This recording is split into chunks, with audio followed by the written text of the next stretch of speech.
Ruben asked me to present this about 8 months ago, and about 8 days ago I started to think maybe I should put some slides together, and last night I thought I'd better put some slides together. Now I've cobbled slides from all over, and what I'm trying to do with this presentation is just give you a couple of lessons that I've learned along the way, in my journey as an entrepreneur. But before that, I just want to tell you a little bit about me, because there are some interesting parallels. So I was actually born in an African, in Africa, in what was a British colony at the time. It was called Rhodesia. And my parents are Italian expats, so I already come from a very confused background. I also lived in 8 different countries in Africa, and this is sort of post-colonial or near post-colonial, when Africa was very war-torn. It still is now, but at that time it was even more so. So it was interesting times, 8 different countries, lots of wars going on, so there was a bit of confusion in my childhood. And then I came to the UK to study electronic engineering, which is obviously what I did here, and I was sponsored by IBM UK just up the road at Hursley. But the reason for mentioning this is that, oops, no, I need to try and figure out this. I had a childhood which was very rich in character-forming adversities, and there's this thing about nature or nurture. How's an entrepreneur made? Is it in the genes or is it made? And I think that you need to have a little bit of adversity in your life to really be a good entrepreneur, because being an entrepreneur requires a great deal of determination and resilience. And if you're not used to that, it can be very difficult. But if you started that in your childhood, by the time you get to adulthood, it's like, so what? It's happened before. So that helped me a lot, for me personally. What did I do afterwards? Well, I went to work for IBM at the labs. I wasn't really a lab guy. Then I went to work for HP. I liked it a lot better. They sent me to the States, so I did quite a lot of work in the Bay Area. That was great. And then they repatriated me and sent me to Queensferry in Scotland. That was great too, but I tell you what, Scotland in the winter is not great. I know that Joyce will contradict me on that, but and from a guy coming from Africa, warm country and all the rest of it, Scotland just didn't seem natural. Anyway, so cut a long story short, I started my company as a one-man band. It was called Integrated Measurement Systems. I'll show you a little bit about what I did. Since then, I started more company and acquired more company, and I'm now scaling my group for a 100 million IPO on the London Stock Exchange. Through my journey, I'm also a private investor in other assets. So I've got real estate, various other companies that I'm an investor rather than an active executor. I also do other stuff like this, plus other things. Okay, so where did it all start? Well, very humble beginnings. Oops, hang on, wrong buttons. This was my startup capital, £5,236. When I worked for HP had a brilliant system where they either gave you a bonus at the end of the year or they gave you shares. I kind of thought about taking shares, and some people said that's stupid, take the money because the shares go up and down. If they go down, they're not worth a lot. I thought, well, I'll take the shares. Anyway, when I cashed in the shares, that's what they were worth, which at that time was a fair amount of money. But it was all my savings. And the interesting thing is a lot of people start up businesses these days, and it's not their money. It's somebody else's money. When it's your money, I tell you what, you're bloody careful with money. And I'll tell you a bit more about that. Okay, so my company was called Integrated Measurement Systems. Why did I do that? Because the PC had just arrived. The PC made computing solutions cheap. So computing was very expensive, IBM mainframes, mid-range. There was a company called DEC, Digital Equipment Corporation, Hewlett-Packard, big systems. 50 grand starting price to have a computer. PC arrives, $1,000 starting price for a computer. Interesting. It was disruptive, hugely disruptive. So what I did is I started my company, and very humble beginnings, but I decided I was going to have an office. None of this bed sit and work off my back sit and all the rest of it. A lot of software companies do that these days, but I started an office. I got a unit in the Solent Business Centre, not far from here in Millbrook Road West, and it was all DIY. And I had my own benches, but I had to make them. So these are 2 doors that I bought from Wix, a bit of 2x4, and I learned to become a really good chippy. So forget about my electronics engineer. If you want your roof done, I'm your man. But that's what your own money forces you to do. It forces you to spend as little as possible and make the most with what you've got. So it was actually very formative. And if you want to start a business, think very carefully about money. And that's going to be a recurring theme in my presentation. So the first thing that I want to tell you in terms of my most formative lesson is that you don't know what you don't know. And when you start up a company, it's amazing how intelligent you really think you are. And you think that you're going to make a ton of money, you're going to be very successful, you're going to solve the world's problems, and then reality will hit you like a runaway train. So the more you learn, the more you realize just how little you actually know. So try as much as possible to expose yourself to learning, because there's a lot of stuff you don't know. And surround yourself with people that have more knowledge than you, because that's very valuable, that you avoid the mistakes that they've already made and they can tell you about. So I'm going to tell you a lot about my mistakes. Hopefully you'll avoid them. Okay, so become a lifelong learner and become a practitioner of what you learn. A lot of people, and I don't want to be disrespectful to academics, but academics are very good at collecting knowledge. They're not very good at using that knowledge for actually making money. So as an entrepreneur, you have to collect knowledge, but then you have to use that knowledge to make money. And the more knowledgeable you are and more skillful you are, the more money you make. And you create wealth. And it's not just about making money, because at the end I'm going to tell you that the pursuit of money is not the good thing, right? The pursuit of the achievement, the creation of wealth, the creation of jobs, and all the rest of that good stuff, that's really what you want to aspire for. Making money, yes, it's good, but up to a point. After that, don't chase the money, only for the money. So the important thing when you're a one-man band, and I was stuck in this predicament, is that there are no coaches, there are no role models, there are no mentors. Certainly not within the context of working in a company where all of those are around you.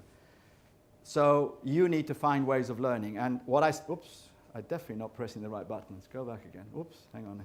Sorry, I'll get the hang of it. Right, building benches, that's what I'm good at. This kind of stuff, no. So I would suggest, as early as possible, network. Connect yourself to lots of other people and ask a lot of questions and figure out what did they do wrong so that you can avoid doing that stuff.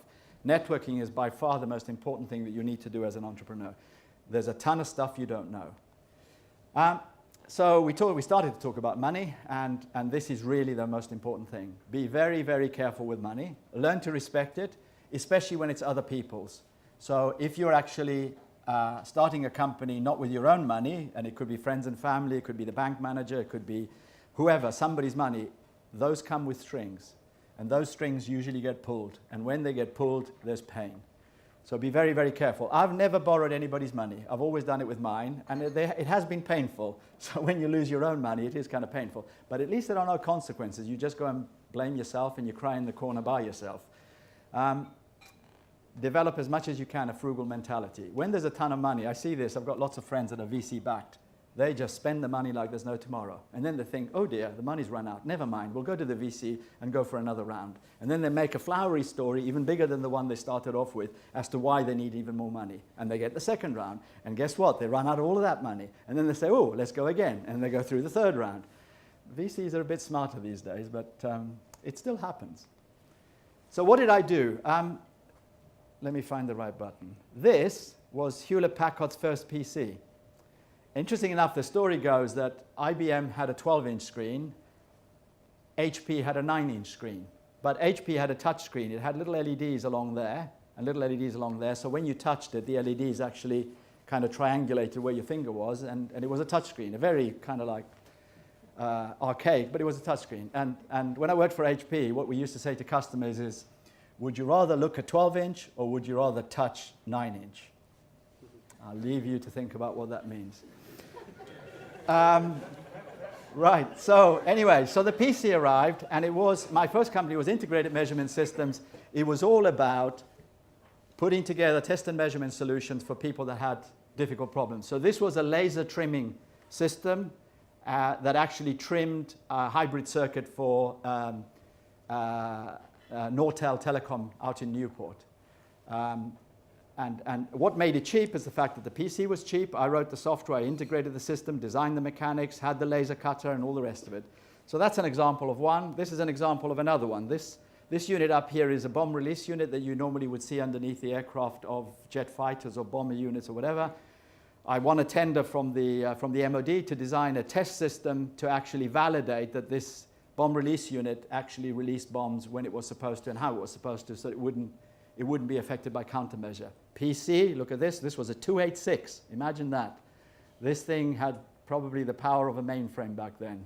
And then all this instrumentation, all the measurement side. This was another one. This is one that was actually custom designed. So this was a mini VME system. And this was for the Home Office to measure radio traffic so that they could actually allocate what was then the analog spectrum more efficiently between the ambulance, the police, and the fire brigade. And these, believe it or not, were Toshiba laptops, the very early Toshiba laptops of the day. So designing of electronics, designing of systems, writing software, that's really what integrated measurement systems is all about. Also designing high-end systems. So these were VME boards. This is a system that I did for the Pendyne range control systems. And funny enough, this actually lasted 20 years. So all the weapons that were tested for 20 years at Pendyne ranges, and this is land weapons, sea or air weapons, they were all managed by my range control system.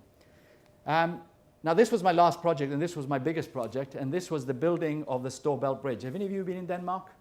No, not very exciting. I'm married to a Dane, by the way, and this is what got me into trouble with the Danes. So this was the building of the Storebelt Bridge, and you can see the, oops, going too far again.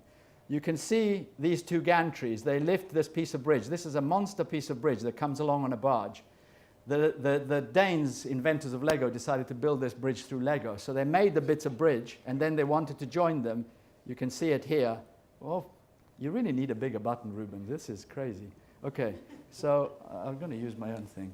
Well, no, in a minute. Okay, so this is the bit of bridge, and the contract I got was not for the mechanical gantries, but for the control system for the gantry. And this was my test prototype. So they gave me a gantry, and they said, what you've got to do is you've got to make sure that you can lift one of these with 4 wires from a barge, then hold it up, suspend it in space with just these 4 wires, and it can't move by more than plus or minus 2.5 millimeters. This thing is huge. This thing has got people moving around. They've got machinery that they keep moving left and right. So I said, this is impossible. And they said, no, this is possible. You need to do it. And I said, no, I'm not doing it. It costs too much money. It's just not doable. And they kept putting more and more money on the table. And there comes a point where everybody's got a price, and that was my price. So I did the project. But at the end of it, it got me thinking. I thought, is this what I want to do for the rest of my life? All this complex stuff? And how many times can you get recurring revenue from this?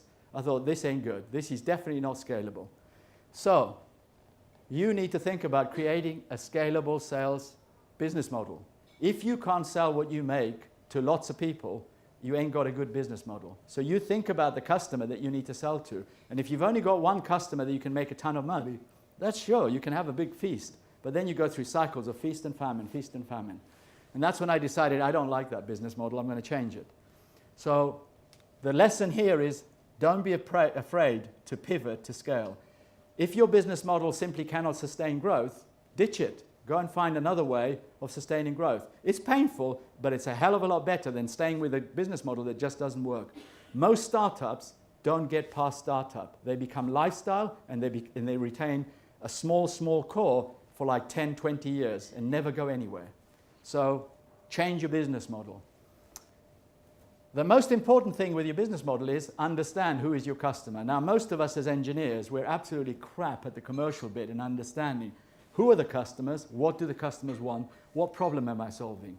We get so excited by the technology, we think we've got the solution to everything and anything, right? And why wouldn't somebody buy it? And why wouldn't somebody give me a ton load of money? It doesn't work like that. Customers need to have real problems solved as cost effectively as possible. And if you're not tuned into that frequency, you're just not on their wavelength, and they are not interested. And a lot of technology companies think that they've got the solution and think that they've got the right stuff, never really understand, well, who's the customer? So what do you need to know is some very, very simple fundamentals, the ABC as I call them. You need to understand the customer. So you need, oops, sorry, here we go again.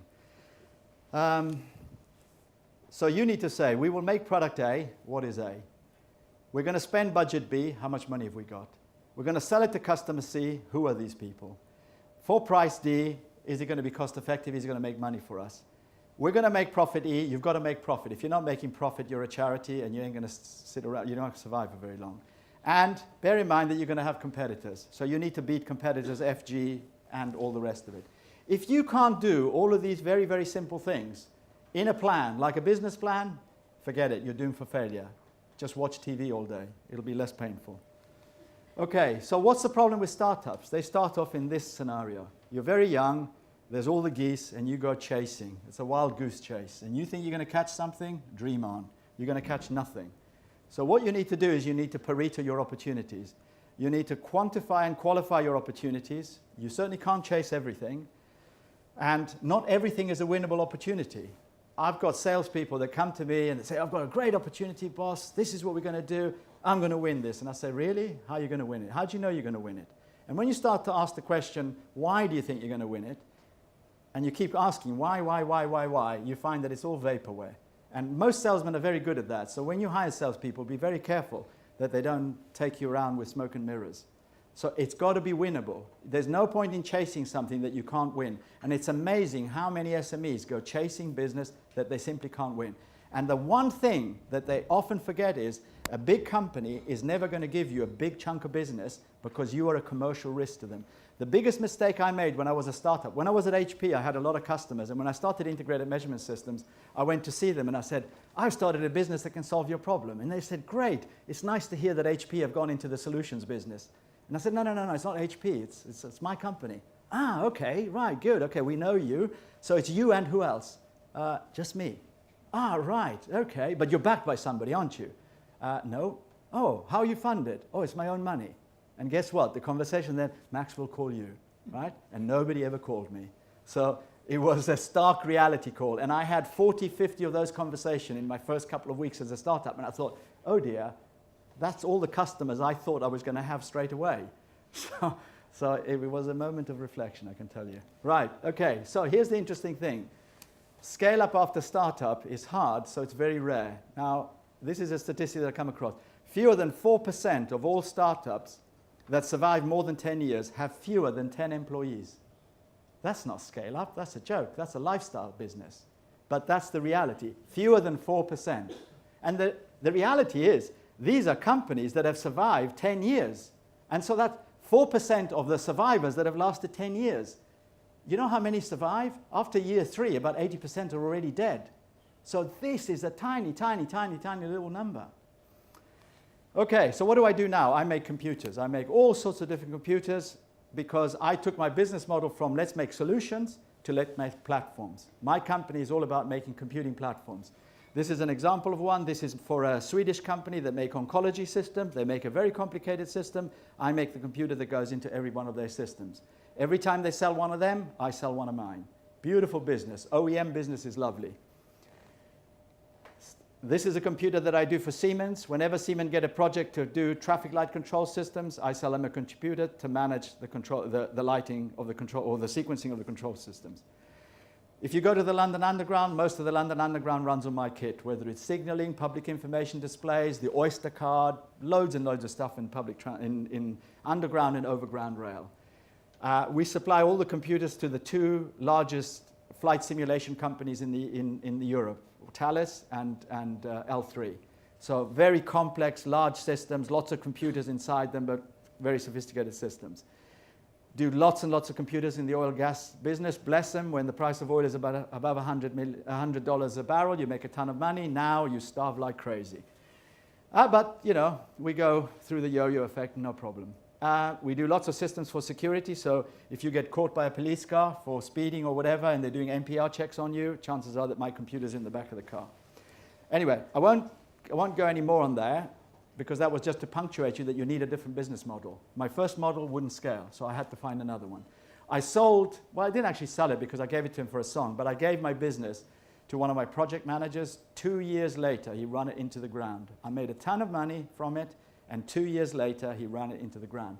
You need to have commercial skills. Really, really need to focus on that. We'll touch on it a bit later. So, what do you need, from my perspective, as a startup to scale up? What are the essentials? Number 1 is a scalable sales model.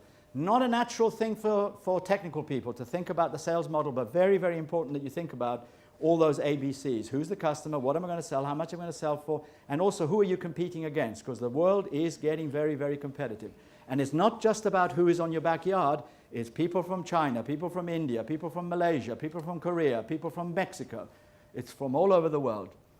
You need an appropriate capital plan. You need to think about how much money is it going to take here. And think about that very carefully. This business about going to the VC, second round, third round, and so on, it's not good.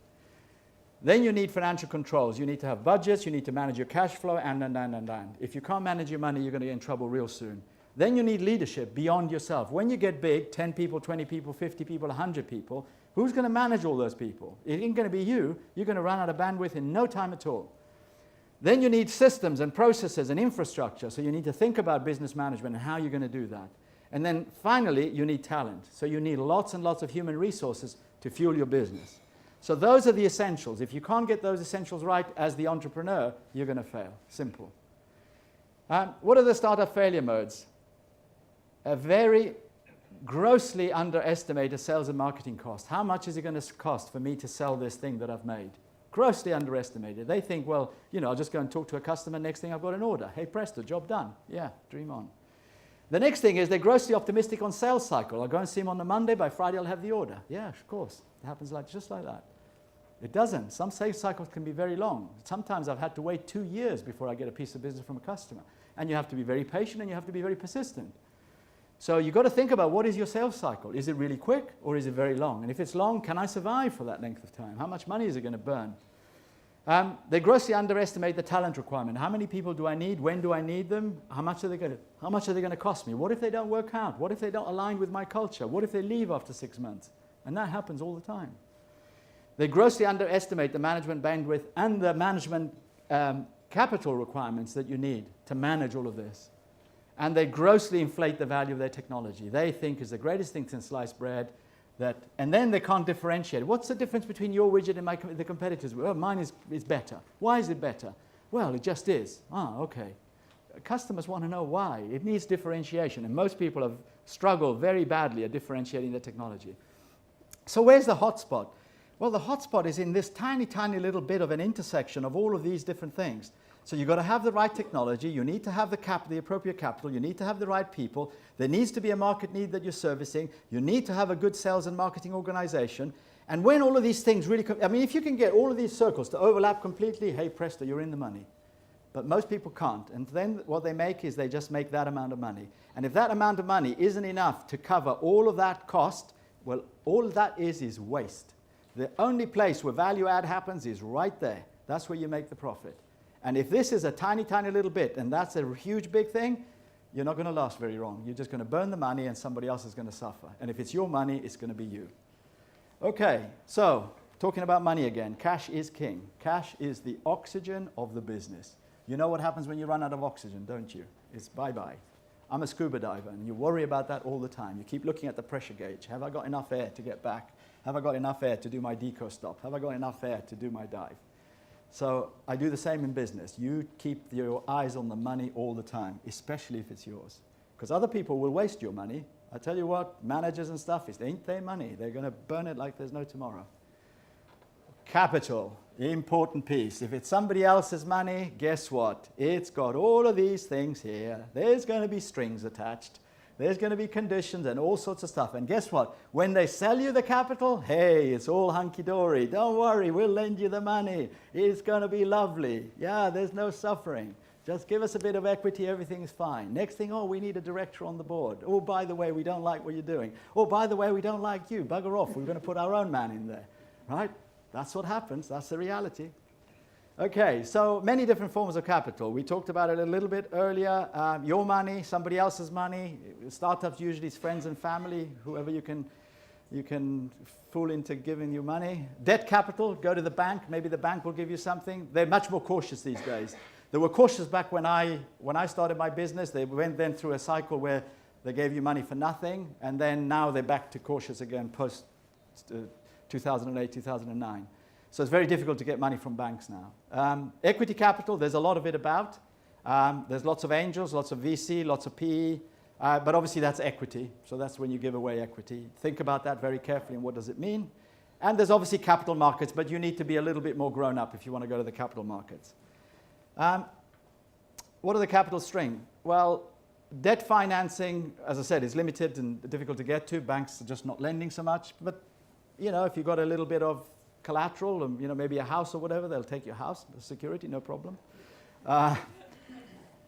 VC and PE, they're only interested in one thing, by the way. There's an exit transaction. So they're only interested in selling. after 3 years or after 5 years? After 3 years, they want a certain multiple. After 5 years, they want an even bigger multiple. Right? That's all they're interested. So chances are they'll sell you to a competitor or they'll sell you to somebody else, so your company gone. So if you want control, just don't do that, okay? Because you're going to lose it. I think there's somebody from PwC here, my friend. He might tell you something different, but trust me. These guys are dangerous. These guys are dangerous. They're sharks if you're not careful. Sometimes they're necessary, and sometimes means and ends and stuff like that. But be very careful, because you're going to lose control. And you're going to be vulnerable to other people's agenda. Capital markets obviously allow you to retain control as long as you do a good job. But there's lots and lots of compliance, and it's very, very expensive, and I'll tell you a little bit more. Right. The other thing that you need when we talk about capital is not just about monetary capital, it's also about human capital. So think very hard about the human capital piece, because it's very, very difficult to get the human capital. It's very, very difficult, and it's very, very expensive to get the human capital when you need it. And if you don't plan ahead, when you actually need somebody or a team, you're going to find it very, very expensive to try and find it. And you want it ready-made, already culturally aligned. Cultural alignment takes time. So if you parachute in a new team, they're not going to be culturally aligned to your business. They're not going to have your values and they're going to be bought in. You're mostly going to be parachuting in mercenaries. And then it's about putting the money in the box. And if you don't put the money in the box, the robot doesn't work. So you've got to be very, very careful with talent. So my suggestion is start early. Get the talent that you need as early as you possible and grow your own. Grow your own from the nappies upwards. The other thing is that good technical skills are not enough. Unfortunately, engineers really think, you know what, the technology is what it's all about. Think again. You'll be completely wrong. The technology is important, but not as important as other things. And the next most important thing that I would say in an entrepreneur is soft skills. You need to learn a lot more about the soft skills. Now, the interesting thing is that universities do a very, very poor job at teaching this. So when you go through your degree and maybe your postgrad and all the rest of it, you learn very, very little about managing people, working in teams, and the softer side of things that happen when you go out in industry. And as an entrepreneur, when you hire people and when you have to motivate people and manage them and all the rest of it, that's a very, very difficult piece. And you need to be able to be relatively good at that if you want to be successful. So think very carefully about the soft skills and what are you going to do to get your soft skills. The next thing is leadership. What people are going to expect as you scale up is they're going to expect to see leadership from you. And mine is the rule of 4 Ds. It's not mine. This comes from Jack Welch, the guy from GE. And there's only 4 things. So the 4 Ds stand from direction, know where you're going, be very, very clear about what you want to do, and make sure that your people know about what direction you're going and what the deliverable has to be. Make sure you've got plenty of drive. You need lots and lots of energy to run a business. And there's no point in coming in the morning and saying, oh, you know what, I'm really dead tired. As soon as you put that word, everybody else in your company is dead tired because the boss is dead tired. You go in with lots of energy, everybody's energetic. You need a lot of discipline. If you're not disciplined and you don't persevere and you don't focus on the key things that you need to do, you're going to get distracted, you're going to run in 15 different directions, you're going to get nowhere.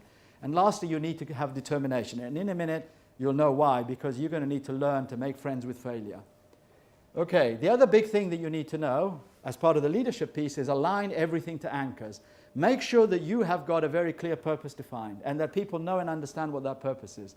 Make sure that you've defined exactly what your mission is. So my mission is IPO. Everybody in my business knows that we're going towards an IPO, and everybody has to be aligned to the delivery of that objective. Then you need to have some values. Are you going to be a criminal or are you going to be a law-abiding citizen? Everything in between has got values. Then you need to have culture. What kind of company are you? We're a bunch of hippies, we're a bunch of professionals. Decide, where do you want to be? And everything in that piece needs to be aligned to individual objectives. So you need to make sure that everybody knows why they're there, what they're doing, why they're doing it, what's expected of them, what's going to be measured, what's going to be the reward, and. If you don't do that piece, you haven't got the leadership skills you need. So let's go right back to the beginning of the story. Well, why IPO? Well, for me, I need a bigger button, Rubens. For me, sorry, I can't see anymore. I'm getting blind in my old age. Access to huge capital reserves. So if you want little money, you go to the friends and family. If you want slightly larger money, you go to the bank. If you want even bigger money, you go to the PE guys or the VCs. VCs first and then PE. Now, if you want really big money, you go to the city. So I want some big money. You can also do it multiple times if you do it well. So if you float You normally float maybe 25% of your equity. The city buys it. You do a good job. You go back again. You float another 25%. Guess what? The valuation of your next 25 is going to be substantially higher than your first 25. And if you can do that, the city is going to be more than happy to fund you through multiple valuations. You also retain control of your business if you do it well. Otherwise, as CEO, you'll find that the board says, thank you very much, goodbye, we don't want you anymore, and now we own the business, so we tell you what to do. You need to when you're in the city, or when you're listed, you can retain and attract a different level of talent. You now become on the radar of really, really successful and people that want to do exciting and bigger things. You can also reward key talent and provide cash out. So you are going to have people that stay with you and support you and help you to grow a business. And I've got a number of those. And part of the reason why I want to go to the city is because they will get a reward. So they've got equity options, but what does that mean? Until you can cash them out, it doesn't have a monetary value. You also get enhanced credibility with customers and suppliers, and you get an entry to this club. You know, once you're in the city, you're one of the boys, and you get access to larger opportunities. So here's the interesting part. So this is the AIM. This is the distribution on AIM. And I want to float here, 100 million. Now, interesting enough, there are 1,058 companies listed on the LSE AIM. 855 are UK-based, 203 are foreign. And you can see where the bell curve is. There's very, very few above 1 billion, only 4 of them. 16 between 500 and 1 billion. 39 in 250 to 500. 115 there. So that's where I want to float. I'm not interested in that level there. I could do it, and I could have done it a long time ago. Not interested there. Because I can do it myself. I have enough capital to be able to get to there if I do a reasonably good piece, which I think I am. So that's where I want to be. But it's not easy, because you can see that most of the people that have even made it there are still into these smaller valuations. I've got a friend of mine who floated at 50, got to 100 last year, did an acquisition. He's now in this band here, just over he's at the top end of the 100 to 250. He's at 200 million. Really, really good growth trajectory. This one I stole from PwC, by the way. No reporting me to your boss, please. So this is the part of AIM. So by sector, technology is not very well represented. So only 13% of the AIM is actually tech companies.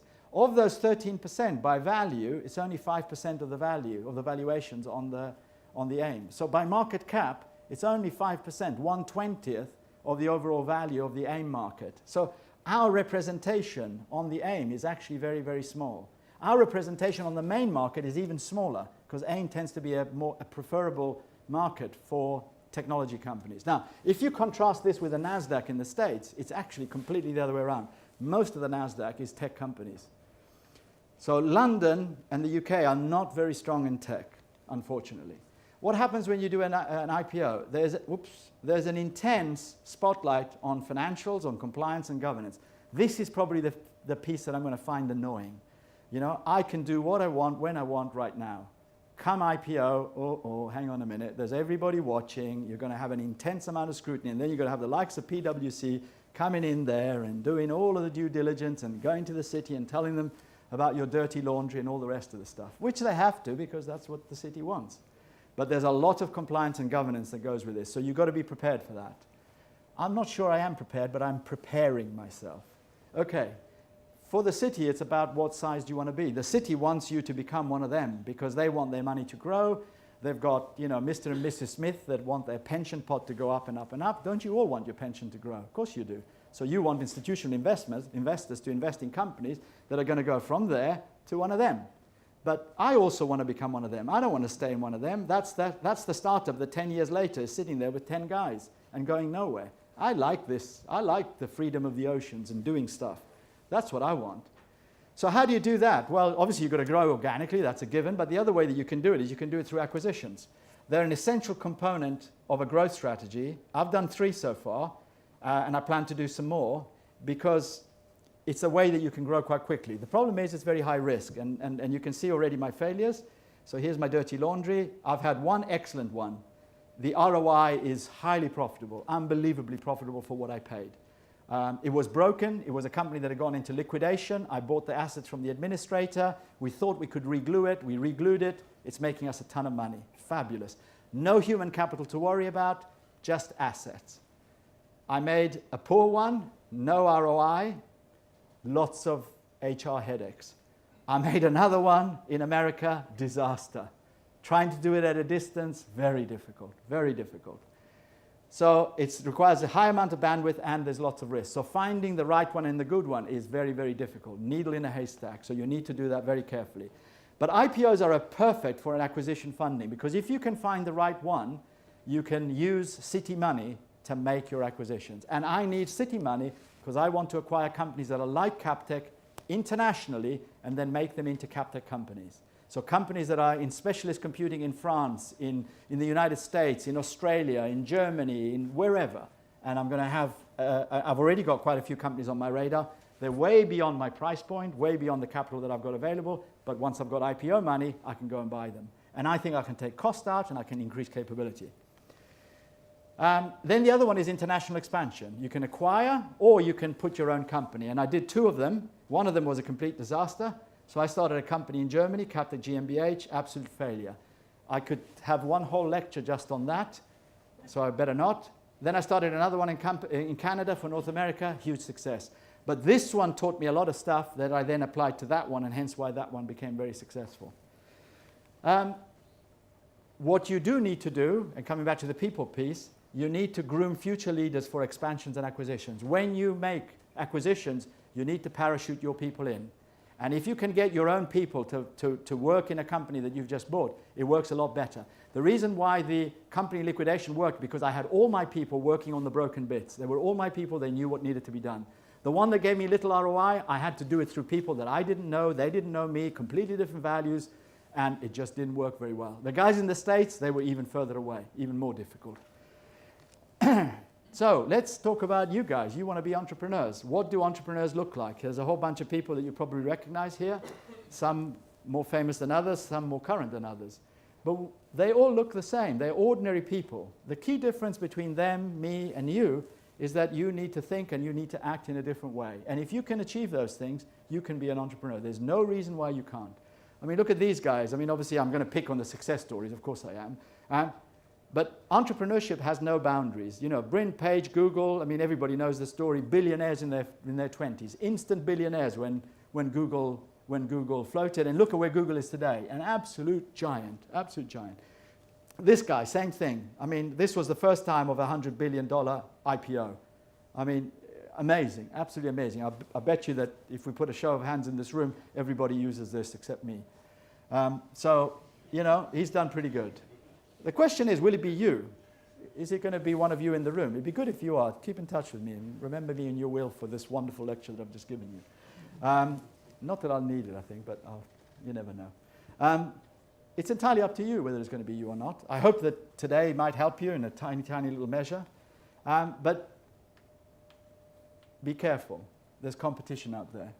And competition is global and competition is difficult. And a lot of people think, you know, I've got a great idea, there's a big market and all the rest of it. Yeah, but think about everybody else who's chasing that market. Is there a magic formula? I wish. Wouldn't it be wonderful? However, entrepreneurship is a process. So if you do follow the process, you could say it's about the closest thing you're going to get to a magic formula. Success is definitely not guaranteed. That's a given. Success and failure do leave clues to learn from. So if you're able to learn to avoid the failures of others and copy and adapt the successes of others, you do have potentially a magic formula for success. So do spend a lot of time observing what is it that makes company fail, what is it that makes company succeed. I read a ton of material. I read almost everything that Harvard Business Review publishes because they're pretty good at this. But you need to learn as much as you can through the failures of others. Don't try to learn from your own mistakes because they're painful, they take a long time, and however much you think you're going to avoid failures, you're going to make a ton of your own. Chase and celebrate achievements. It's very, very important when you're an entrepreneur that you actually celebrate your achievements because quite often they're few, they're far between, and that's what you need to keep you motivated. But sometimes they're really what it's all about. And this was my one for this year. I won a Queen's Award. I got to go to Buckingham Palace. I got to meet the Queen.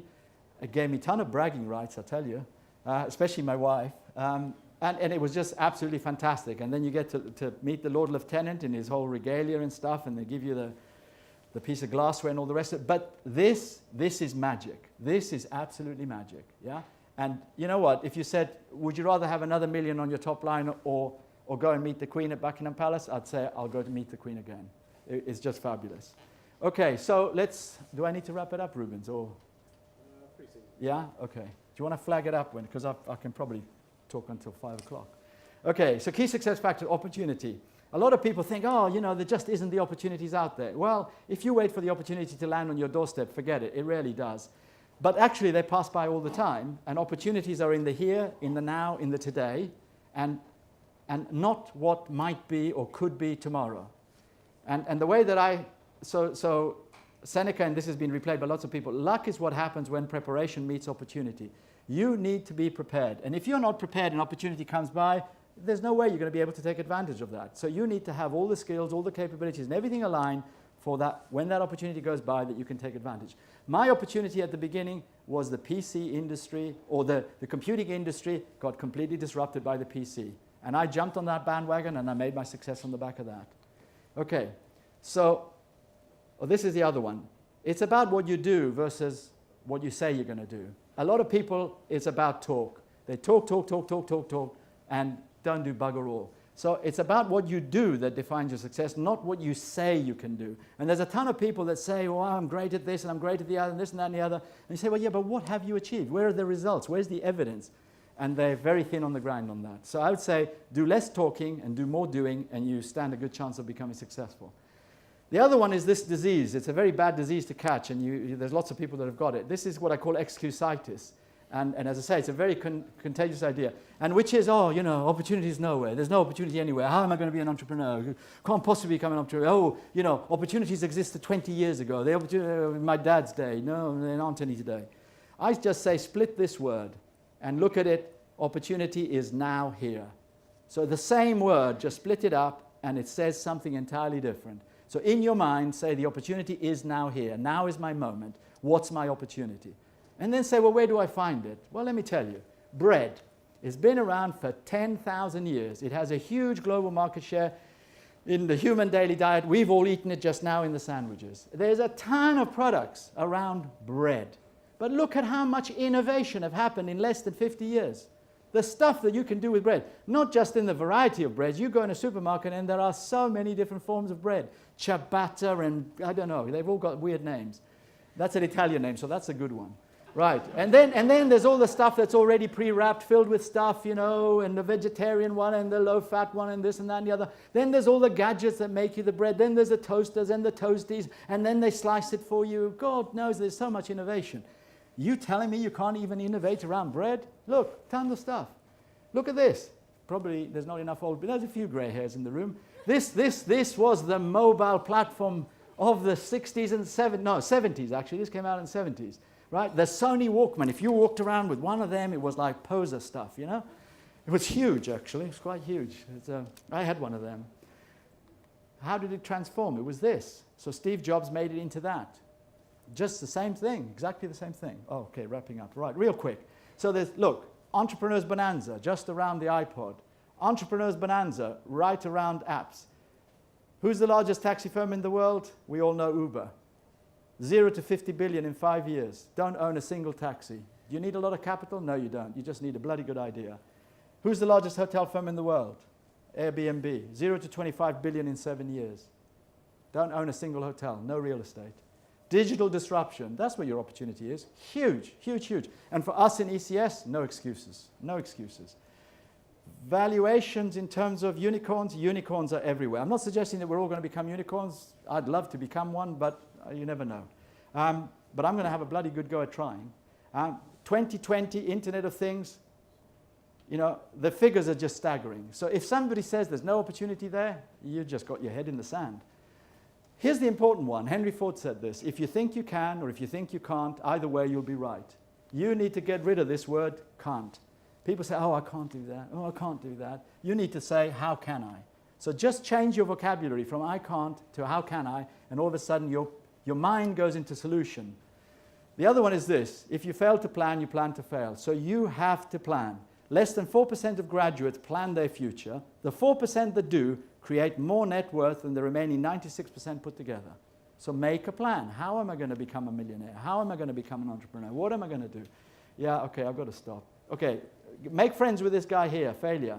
Have a little name badge. Hello, my name is Failure. I'm going to be your friend, right? Because you're going to get a ton of that. And if you can't make friends with this one, you're going to be in trouble because you're going to be crying in the corner every time something happens and you're going to be giving up. That's no good, right? So if at first you don't succeed, try and try again. If you don't do it, guess what? Nothing lost. Somebody else is going to do it instead, right? So tough. What can I tell you? Go do it. That's it. Me done. Thank you.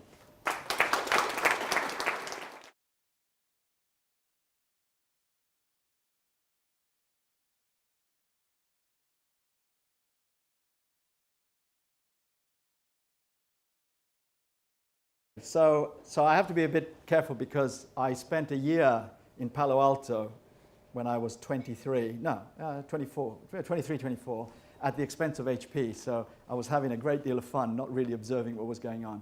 So I wouldn't say that I'm well placed to tell you why California is really good. There's a gentleman in the audience that actually, Neil over there, who's actually spent a lot of time in California with the Bay Area. My observation is, and it's probably that slide that said only 5% of the market value of the AIM is tech companies. We don't have an ecosystem. We don't have a good, healthy ecosystem, and we also don't have a good investment partnership with the investors. In the Bay Area, they've got an enormous ecosystem of companies. They've got a fantastic and a very thriving and healthy relationship with capital providers. And also they have a very healthy understanding of risk. And a lot of Bay Area investors, in my opinion, understand that you're not going to just put money and it's going to be an instant success. In fact, some people have told me that investors in the Bay Area like to invest in people that have failed at least 3 times, because their guess is that if you fail 3 times, you've burned somebody else's money, on the 4th, you're going to be successful with my money. So I think it's a combination of things. I wouldn't say that it's just one thing that is going to be the changing factor. But in the UK, I think we have an unhealthy respect for capital. We have a very poor tech ecosystem, although I would say that that's improving. There's some strong changes around the digital landscape that is creating some good changes. But I think that there is a huge amount of risk aversions. And okay, I'm a bit weird because I'm Italian parentage. I lived in Africa and everything else, so I'm not a true Brit by any stretch of the imagination. I think the British don't like to be ridiculed after failure. I don't know if maybe the English people here might sort of agree or disagree. I'm sure that there's a point of discussion there. A lot of people don't like to fail, and then obviously they get ridiculed. You know, even my own parents, when I said I'm going to do this stuff, they said, don't be crazy. You've got this great job with HP. What the hell are you going to do starting up your own company?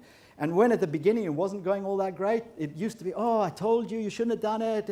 You know, phone up HP, see if you can get your job back. I said, I'm not doing that. I'm going to persevere. I'm going to do this. You know, you need that resilience. And this is why I said have some adversity in your life, because if you've got that, your determination becomes stronger. Let's thank Max. Thank you very much.